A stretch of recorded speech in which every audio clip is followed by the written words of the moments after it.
Let me tell you a story. A story about a peculiar little girl.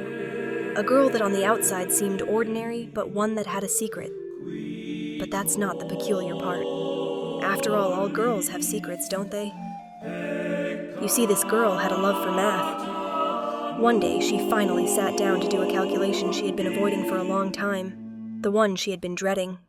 The calculation that she hoped would finally give her an answer and simultaneously shut everyone up. Oh, but the answer wasn't what she expected. 608. An awful-sounding number indeed. 608 days. That's the amount of time she had passed inside her dreams, rather than in real life.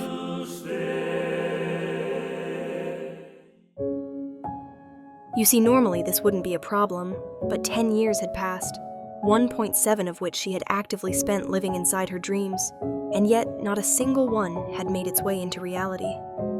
Granted, 2 of those she spent being underage and still at school, and 2, oh well, you know what happens the first couple of years you become an adult. Still, that leaves us with 6 years.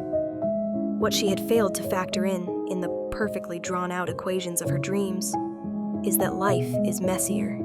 Much, much messier than we expect it to be. So what now?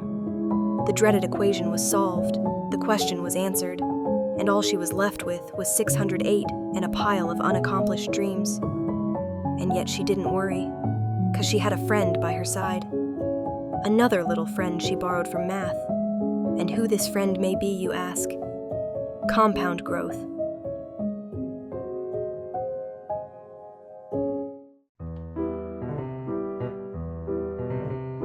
To the outside world, it may have seemed as if she was static, but those first 9 years she spent preparing, and this last year she spent building. You see, that's the magic of compound. At first it seems like nothing is happening, but then growth suddenly appears. People think it was luck, but in reality, it was time doing the work. And although growth hadn't appeared yet, she knew it was close. But how can she know, you may ask? And you're right to have your doubts. As someone who has spent 608 hours living in her dreams, she might just as well be doing that same thing now. How would she even know the difference? There were signs, small, but still they were there.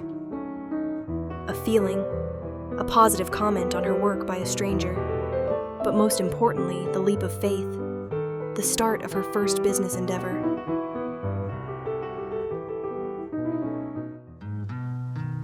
What even are dreams anyway? Imagination is the key to everything new ever existing if you think about it. A rehearsal space for reality, a testing ground, a prototype, not a lie. Every real thing that was ever created, a film, a building, a city, a business, a relationship, existed first in imagination. How can you not love it then? How can you not want to live in it, like all the time?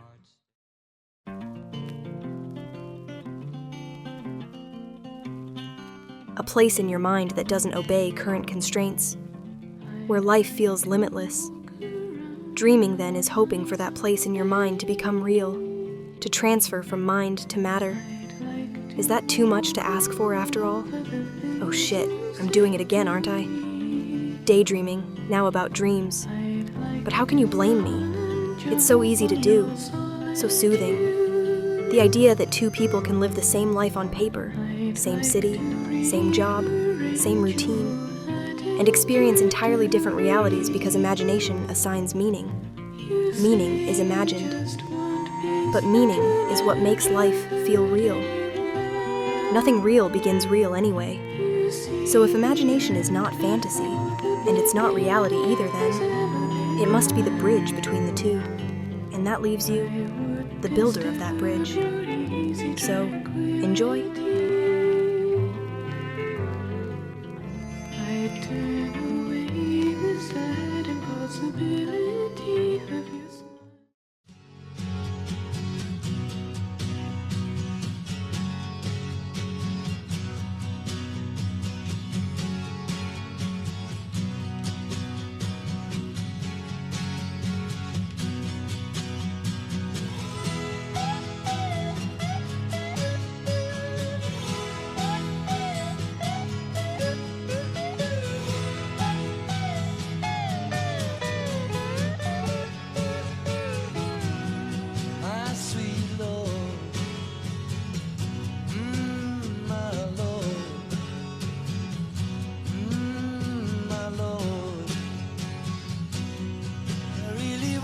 see